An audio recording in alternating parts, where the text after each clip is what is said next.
ನಮಸ್ತೆ ಮೇಡಮ್. ನಮಸ್ಕಾರ ಸರ್. ತಮಗೆ ಇಷ್ಟೊಂದು ಪ್ರಶಸ್ತಿ ಪುರಸ್ಕಾರಗಳು ಯಾವ ಕ್ಷೇತ್ರದಲ್ಲಿ ಬಂತು ಮೇಡಮ್? ಸರ್ ನಾನು ಸ್ಪೋರ್ಟ್ಸ್ ಅಲ್ಲಿ ಇದ್ದೀನಿ. ಓಕೆ. ರಂಗಭೂಮಿ ನಟಿ ನಾನು, ಓಕೆ. ಗಾಯಕಿ ಓಕೆ. ಮತ್ತೆ ಕಂಠದಾನ ಕಲಾವಿದೆ. ಇಷ್ಟು ಇದ್ರಲ್ಲಿ ಇದೆಲ್ಲ ಸ್ಪೋರ್ಟ್ಸ್ ಬಂದಿರೋದು. ನಾನು ಸ್ಟೇಟ್ ಲೆವೆಲ್ ಅಲ್ಲಿ ಸ್ಟೇಟ್ ಅಥ್ಲೆಟ್ ನಾನು. Running, high jump, long jump ಅಲ್ಲಿ ಸ್ಟೇಟ್ ಅಥ್ಲೆಟ್. ಸ್ಟೇಟ್ ಅಲ್ಲಿ ಫಸ್ಟ್ ಪ್ರೈಸ್ ಬಂತು. ನ್ಯಾಷನಲ್ ಲೆವೆಲ್ ಹೋಗ್ಬೇಕಿತ್ತು. ನನಗೆ ಎನ್ಕರೇಜ್ ಮಾಡೋರು ಯಾರು ಇರ್ಲಿಲ್ಲ ಅಂತ ಮತ್ತೆ ಡಿಗ್ರಿವರೆಗೂ ಸಣ್ಣ ಮಗುವಿಂದ ಡಿಗ್ರಿವರೆಗೂ ನಾನು ಸ್ಪೋರ್ಟ್ಸ್ ಅಲ್ಲಿ ಇದ್ದೆ. ಜೊತೆಗೆ ಗಾಯಕಿ ಯಾವಾಗ್ಲಿಂದಾನು ನಾನು ಹಾಡು ಹೇಳ್ಕೊಂಡು ಬರ್ತಿದ್ದೆ. ಇದೆಲ್ಲ ರಂಗಭೂಮಿಲಿ ನಾಟಕಗಳಲ್ಲಿ ಅತ್ಯುತ್ತಮ ನಟಿ ಪ್ರಶಸ್ತಿ ಎಲ್ಲ ಅತ್ಯುತ್ತಮ ನಟಿ ಇರೋದು ಸರ್. Thank you. ಅದು ಆ ಬಾಕ್ಸ್ ಮತ್ತೆ ಈ ಬಾಕ್ಸ್ ಇದೆರಡು ನನ್ನ ಮಗಳಿಗೆ ಬಂದಿರೋದು. ಅವಳು ಒಂದ್ ತಿಂಗಳು ಪಾಪು ಇಂದ ಅವಳು ಆರ್ಟಿಸ್ಟ್. ಅವಳಿಗೆ 100ಕ್ಕಿಂತ ಜಾಸ್ತಿ ಅತ್ಯುತ್ತಮ ಬಾಲನಟಿ ಬಂದಿದೆ ಸರ್. ನಿಮ್ಮ ಸಂದರ್ಶನ ಮಾಡ್ತಾ ಇರೋದು ನಮಗೆ ತುಂಬಾ ಖುಷಿ. ಎಲ್ರಿಗೂ ನಮಸ್ಕಾರ. I am Sheeba Murthy. I am a sports person, singer, film and theatre artist and also a dubbing artist. Madam, ತಮಗೆ ಈ ಬಾಲ್ಯದ ದಿನಗಳಲ್ಲಿ ಈ ಆಟದ ಬಗ್ಗೆ ಒಲವಿತ್ತು ಅಥವಾ ಈ ಸ್ಕೂಲು ಕಾಲೇಜು ದಿನಗಳಲ್ಲಿ ತಮಗೆ ಈ ಸ್ಪೋರ್ಟ್ಸ್ ಬಗ್ಗೆ ಒಲವು ಮೂಡ್ತಾ ಮೇಡಮ್? ಸರ್ ನಾನು ಸಣ್ಣ ಹುಡುಗಿ, ಚಿಕ್ಕ ಹುಡುಗಿ ಇದ್ದಾಗಿಂದ HMT ಇದ್ದಿದ್ದು.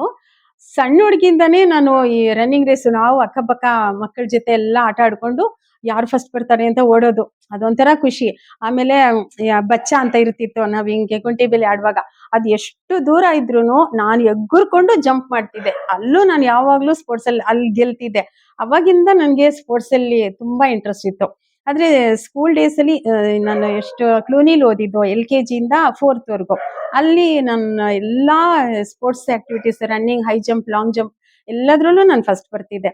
ಅಲ್ಲಿಂದ HMT ಸ್ಕೂಲ್ಗೆ ಹೋದೆ. 5th ಇಂದ 10th ವರೆಗೂ HMT ಸ್ಕೂಲು. ಅಲ್ಲಿ ನಂಗೆ ನಿಜವಾಗ್ಲೂ ಎನ್ಕರೇಜ್ ಮಾಡಿದ್ದಂದ್ರೆ ಸ್ಪೋರ್ಟ್ಸ್ ಅಲ್ಲಿ ಅಲ್ಲೇ ಸರ್. ನಾನು ಸ್ಟೇಟ್ ವರ್ಗೂ ಹೋದೆ sir. Running, high jump, long jump ಅಲ್ಲಿ ಸ್ಟೇಟ್ ವರ್ಗೂ ಹೋದೆ. ಸ್ಟೇಟ್ ಅಲ್ಲಿ ಫಸ್ಟ್ ಬಂದು ನ್ಯಾಷನಲ್ ಲೆವೆಲ್ಗೂ ಹೋಗ್ಬೇಕಿತ್ತು ನಾನು. ಆದ್ರೆ ಅಷ್ಟೊತ್ತಿಗೆ ಅಲ್ಲಿ ಯಾರು ನನ್ನ ಎನ್ಕರೇಜ್ ಮಾಡೋರು ಇರ್ಲಿಲ್ಲ. ಮತ್ತೆ 10th ಆಗೋಗ್ಬಿಟ್ಟಿತ್ತು, ಬೇರೆ ಕಾಲೇಜಿಗೆ ಸೇರ್ಬೇಕಿತ್ತು. ಹಂಗಾಗಿ ಅಲ್ಲಿ ಡಿಸ್ಕಂಟಿನ್ಯೂ ಆಗ್ಬಿಡ್ತು. ಆದ್ರೂ ನಾನು ಆ ಕಾಲದಲ್ಲಿ 3 ಸ್ಟಾರ್ ಅವಾರ್ಡ್ ತಗೊಂಡಿದ್ದೀನಿ ಸ್ಪೋರ್ಟ್ಸ್ ಅಲ್ಲಿ. ಅದು 3 ಸ್ಟಾರ್ ಅವಾರ್ಡ್ ಏನಂದ್ರೆ ರನ್ನಿಂಗ್ ಅಲ್ಲಿ 100 ಮೀಟರ್ಸ್, 200 ಮೀಟರ್ಸ್, 400 ಮೀಟರ್ಸ್, 800 ಮೀಟರ್ಸ್ ಇಷ್ಟರಲ್ಲೂ, ಜೊತೆಗೆ shot put, javelin throw, discus throw, long jump, high jump ಇಷ್ಟರಲ್ಲೂ ಅವರೊಂದು ಪಾಸ್ ಮಾರ್ಕ್ ಹಾಕಿರ್ತಾರೆ, ಪಾಯಿಂಟ್ ಅದು. ಅದನ್ನ ದಾಟಿದ್ರೆ ಮಾತ್ರ ಅವರಿಗೆ 3 ಸ್ಟಾರ್ ಬರೋದು. ಇದೆಲ್ಲ ಶಾಲಾ ದಿನಗಳಲ್ಲೋ ಕಾಲೇಜ್ ದಿನಗಳಲ್ಲೋ ಮೇಡಮ್? ಇದು ನಾನು ಶಾಲೆಯಿಂದ ಕಾಲೇಜ್ ವರ್ಗೂನು ಕಂಟಿನ್ಯೂ ಮಾಡಿದೆ ಸರ್. ಶೇಷಾದ್ರಿಪುರಂ ಕಾಲೇಜಲ್ಲಿ ನಾನು ಡಿಗ್ರಿ ಮಾಡಿದ್ದು.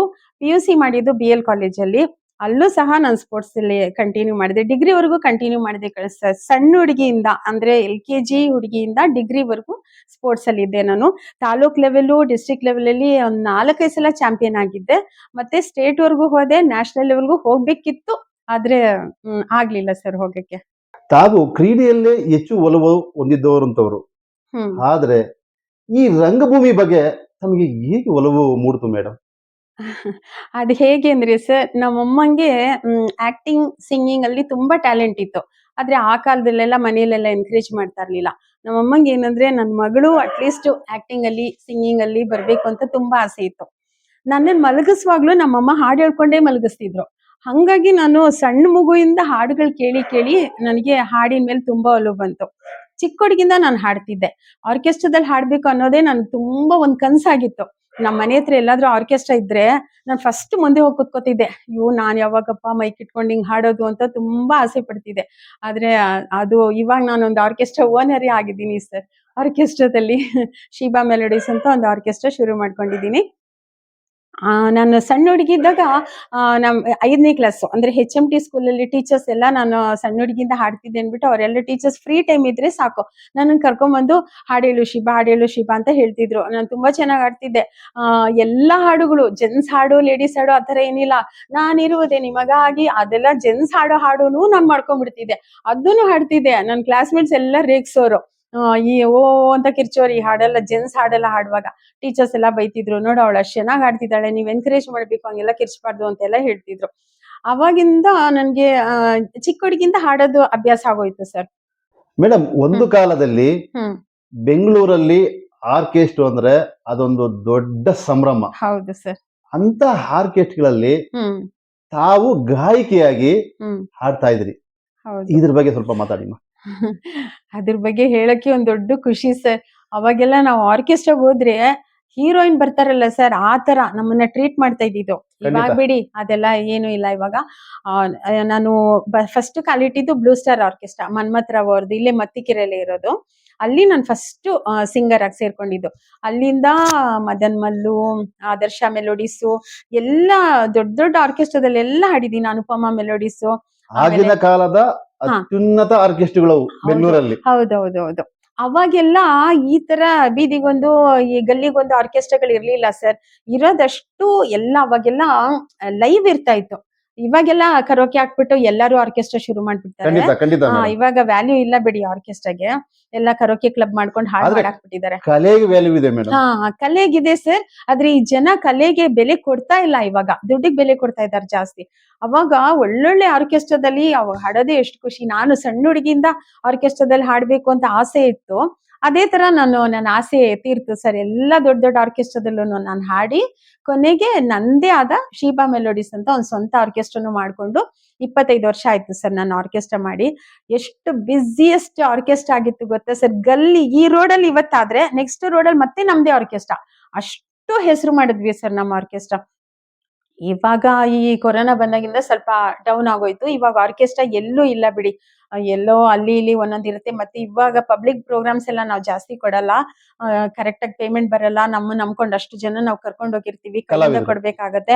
ಅದಕ್ಕೆ ಹಂಗಾಗಿ ಮದ್ವೆ ಪ್ರೋಗ್ರಾಮ್ಗಳು ಅದೆಲ್ಲ ಮಾಡ್ತೀವಿ ಸರ್. ಈಗಲೂ ಬರ್ತ್ಡೇ ಫಂಕ್ಷನ್ಸ್, ಗೆಟ್ ಟುಗೆದರ್ ಅದೆಲ್ಲ ಮಾಡ್ತೀನಿ. ಪಬ್ಲಿಕ್ ಫಂಕ್ಷನ್ಸ್ ಎಲ್ಲ ಅಷ್ಟೊಂದ್ ಮಾಡಲ್ಲ. ಯಾರಾದ್ರೂ ಹಾಡಕ್ ಕರೆದ್ರೆ ಹೋಗಿ ಹಾಡ್ಬಿಟ್ಟು ಬರ್ತೀನಿ ಅಷ್ಟೇ ಸರ್. ಒಟ್ನಲ್ಲಿ ಆರ್ಕೆಸ್ಟ್ರಾ ಎಲ್ಲ ತುಂಬಾ ಡೌನ್ ಆಗೋಯ್ತು. ಮೊದ್ಲಿನ ತರ ಇಲ್ಲ ಇವಾಗ. ಅಂದ್ರೆ ಅದು ಒಂದು ಜೀವಂತ ಹೌದು, ಖಂಡಿತ ಸರ್. ಅವಾಗ ಕಲೆಗೆ ಎಷ್ಟು ಬೆಲೆ ಇತ್ತು ಅಂದ್ರೆ, ಶೀಬಾ ಮೆಲೋಡಿಸ್ ಆರ್ಕೆಸ್ಟ್ರಾ ಅವ್ರು ಬರ್ತಾ ಇದ್ದಾರೆ ಅಂದ್ರೆ ನಮ್ಮನ್ನ ಅವರು ರಿಸೀವ್ ಮಾಡೋ ರೀತಿ ನೋಡ್ಬೇಕು. ದೊಡ್ಡ ಹೀರೋಯಿನ್ಸ್ ಬರುವಾಗ ರಿಸೀವ್ ಮಾಡಲ್ವಾ ಸರ್, ಆ ತರ ನಮ್ಗೆ ಅಷ್ಟು ಬೆಲೆ. ಖಂಡಿತ ಖಂಡಿತ ಖಂಡಿತ. ಅವ್ರು ಹೇಳಿದ್ದು, ಅವ್ರು ಯಾವ್ದಾದ್ರು ಹಾಡು ಕೇಳಿದ್ರೆ ನಾವು ಹಾಡ್ಬಿಟ್ರಿ ಅಂತೂ ಅವಾಗ್ಲೇ 100 rupees ಒಂದ್ ದೊಡ್ಡ ಹಾರ ತಗೊಂಬಂದ್ ಹಾಕ್ಬಿಡ್ತಿದ್ರು ಸರ್. ಖಂಡಿತ ಮೇಡಮ್ ಖಂಡಿತ. ಯಾಕಂದ್ರೆ ನಾವು ಸಣ್ಣ ಮಕ್ಕಳಿಂದ ಆರ್ಕೆಸ್ಟ್ರಾಗಳನ್ನ ನೋಡಿ ಆ ಒಂದು ಗೀತೆಗಳನ್ನ ಕೇಳಿ ಖುಷಿ ಹೌದು ಪಟ್ಟಿದ್ದೀವಿ. ಹೌದು. ಅದ್ರ ಅನುಭವ ನಮಗೂ ಇದೆ. ಆದ್ರೆ ಹಳೆ ಹಾಡುಗಳು ಮಾತ್ರ ನಿಜವಲ್ಲೂ ಎಷ್ಟು ಹಾಡಿದ್ರು ನಮ್ಗೆ ಅಯ್ಯೋ ಇನ್ನ ಹಾಡ್ಬೇಕು ಅಂತ ಅನ್ಸುತ್ತೆ. ಇವಾಗ ಆತರ ಎಲ್ಲ, ಅಂದ್ರೆ ನಾವಿವಾಗ್ಲೂ ಕಲೆಗ್ ಬೆಲೆ ಕೊಡ್ತೀವಿ ಸರ್. ಆದ್ರೆ ಆರ್ಕೆಸ್ಟ್ರಾದಲ್ಲಿ ಯಾರು ಅಷ್ಟೊಂದ್ ಬೆಲೆ ಕೊಡ್ತಾ ಇಲ್ಲ ಇವಾಗ. ಯಾರು ಮದ್ವೆಗಳಲ್ಲೂ ಅಷ್ಟೇ ಸರ್, ಯಾರು ಕರಿಯಲ್ಲ ಈಗ. ಎಲ್ಲ ಮ್ಯೂಸಿಕ್ ಹಾಕ್ಬಿಡ್ತಾರೆ. ಕಲಾವಿದ್ರು ಹೊಟ್ಟೆ ಮೇಲೆ ಹೊಡೆದ್ಬಿಟ್ಟಿದ್ದಾರೆ. ಇವಾಗ ಎಷ್ಟೊಂದ್ ಜನ ಆರ್ಕೆಸ್ಟ್ರಾ ನಂಬ್ಕೊಂಡು ಜೀವನ ಮಾಡೋರು ಬೇಕಾದಷ್ಟು ಜನ ಇದ್ದಾರೆ ಇವಾಗ್ಲೂ ಫೀಲ್ಡ್ ಖಂಡಿತ ಅಲ್ಲಿ. ಮೇಡಮ್ ಖಂಡಿತ. ಅವ್ರಿಗೆಲ್ಲ ನಿಜಲ್ಲೂ ಕೆಲ್ಸನೇ ಇಲ್ಲ. ನಂಗೇನೋ ದೇವ್ರು ಏನೋ ಕಂಠದಾನ, ನಾಟಕ ಏನೋ ಅದ್ರಿಂದ ನನ್ ಜೀವನ ನಡ್ಕೊಂಡು ಹೋಗ್ತಿದೆ. ಬರೀ ಆರ್ಕೆಸ್ಟ್ರಾ ನಂಬ್ಕೊಂಡಿದ್ದಿದ್ರೆ ನಂಗೂ ತುಂಬಾ ಕಷ್ಟ ಆಗ್ತಿತ್ತು ಸರ್. ಆಮೇಲೆ ನನ್ನ ಸ್ಕೂಲ್ ಡೇಸ್ ಅಲ್ಲಿ ಒಂದು 6ನೇ ಕ್ಲಾಸ್ ಇದ್ದಾಗ HMT ಸ್ಕೂಲಲ್ಲಿ ಓದಿದ್ದು. 6ನೇ ಕ್ಲಾಸ್ ಅಲ್ಲಿ ನಮ್ಮ ಕ್ಲಾಸ್ಮೇಟ್ಸ್ ಎಲ್ಲ, ನನ್ನ ಫ್ರೆಂಡ್ಸ್ ಎಲ್ಲ ಬಂದು HMT ವಾಚ್ ಫ್ಯಾಕ್ಟ್ರಿಲಿ ಒಂದು ಡ್ರಾಮಾ ಮಾಡ್ತಾ ಇದಾರಂತೆ, ಅದ್ರಲ್ಲಿ ಒಂದು ಹೀರೋಯಿನ್ ಬೇಕು, ನೀನ್ ಮಾಡ್ತೀಯಾ ಅಂತ ಕೇಳಿದ್ರು. ಇದು ಯಾವ ವರ್ಷದಲ್ಲಿ ಮೇಡಮ್ ತಾವು ರಂಗಭೂಮಿಗೆ ಪ್ರವೇಶ ಮಾಡಿ ಎಷ್ಟು ವರ್ಷಗಳಾಯ್ತು ಮೇಡಮ್? ಸುಮಾರು 40ರಿಂದ 45 ವರ್ಷ ಆಯ್ತು ಸರ್. ಅಂದ್ರೆ 45 ವರ್ಷಗಳ ರಂಗ ಪ್ರಯಾಣ ತಮ್ಮದು. ಹೌದು ಇದ್ರ ಸರ್. ಬಗ್ಗೆ ದಯವಿಟ್ಟು ಹೇಳಿ ಮೇಡಮ್. ಹೇಳ್ತೀನಿ ಸರ್. ಆಗ ನಮ್ ಕ್ಲಾಸ್ಮೇಟ್ಸ್ ಎಲ್ಲ ಈ ತರ HMT ವಾಚ್ ಫ್ಯಾಕ್ಟ್ರಿಲಿ ಒಂದು ನಾಟಕ ಮಾಡ್ತಾ ಇದಾರೆ, ನೀನ್ ಮಾಡ್ತೀಯಾ ಅಂತ ಕೇಳಿದ್ರು. ನಂಗೆ ತುಂಬಾ ಖುಷಿ, ನಾಟಕದಲ್ಲಿ ಮಾಡಕ್ ತುಂಬಾ ಆಸೆ. ಚಿಕ್ಕ ಹುಡುಗಿಂದ ನನ್ಗೆ ಆಕ್ಟಿಂಗ್, ಸಿಂಗಿಂಗ್ ಅಂದ್ರೆ ತುಂಬಾ ಇಷ್ಟ ಆಯ್ತು. ಮಾಡ್ಬೇಕು ಅಂತ ಆಸೆ ಇತ್ತು. ನಾನು ಹೇಳ್ದೆ ಆಯ್ತು ಮಾಡ್ತೀನಿ ಅಂತ.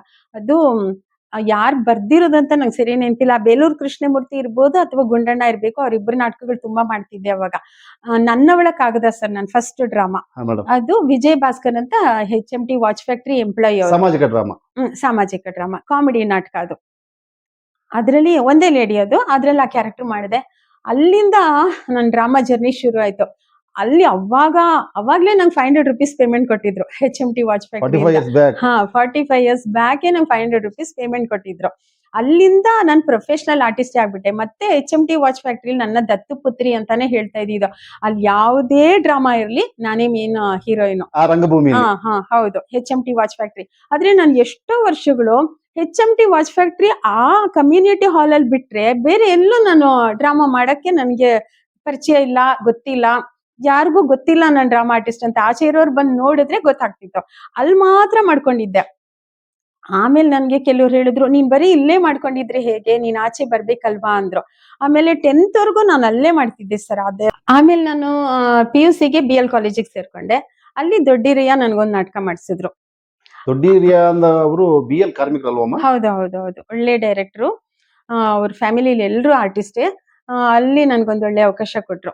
ಅಲ್ಲಿಂದ ಈಚೆಗೆ ಮತ್ತೆ ನಾನು ಎಲ್ಲಾ ಕಡೆ ಮಾಡಕ್ ಶುರು ಮಾಡಿದೆ. ಅಲ್ಲಿಂದ ರವೀಂದ್ರ ಕಲಾಕ್ಷೇತ್ರ, VKM ಕಲಾವಿದ್ರು, ಈ ತರ ಮತ್ತೆ ಬೆಂಗಳೂರಲ್ಲಿ ಎಷ್ಟು ಫ್ಯಾಕ್ಟ್ರಿ ಇದೆಯೋ, HMT ಫಸ್ಟ್ HMT ಕಾಲಿಟ್ಟಿದ್ದು, ಆಮೇಲೆ BL ಕಾಲಿಟ್ಟಿದ್ದು. ಅಲ್ಲಿಂದ HAL, ITI, ವಿಡಿಯಾ, ITC, ಎಷ್ಟು ಫ್ಯಾಕ್ಟ್ರಿ ಇದೆಯೋ, ತುಮಕೂರು ವಾಚ್ ಫ್ಯಾಕ್ಟ್ರಿ, ಎಲ್ಲಾ ಕಡೆ ನಾನು ಡ್ರಾಮಾ ಮಾಡಕ್ ಶುರು ಅಂದ್ರೆ ಮಾಡಿದೆ. ಬೆಂಗಳೂರಿನ ಅಷ್ಟು ರಂಗಮಂದಿರದಲ್ಲಿ ಹಾ ತಾವು ಪಾತ್ರವನ್ನ ಹೌದು. ನಿರ್ವಹಿಸಿದ್ದೀರಾ. ಹೌದು. ಸಂತೋಷದ ಮತ್ತೆ ವಿಷಯ ಅಮ್ಮ. ಎಲ್ಲ ಫ್ಯಾಕ್ಟ್ರಿಗಳಲ್ಲೂ, ಎಲ್ಲ ಫ್ಯಾಕ್ಟ್ರಿ ಅಂದ್ರೆ ನಾವು ಆಚೆ ಆರ್ಟಿಸ್ಟ್ ಗಿಂತ ಫ್ಯಾಕ್ಟ್ರಿಗಳಲ್ಲಿ ತುಂಬಾ ಟ್ಯಾಲೆಂಟ್ ಇರೋ ಆರ್ಟಿಸ್ಟ್ ಇರ್ತಾರೆ, ಆದ್ರೆ ಅಲ್ಲಿ ಲೇಡೀಸ್ ಇರಲ್ಲ. ಖಂಡಿತ.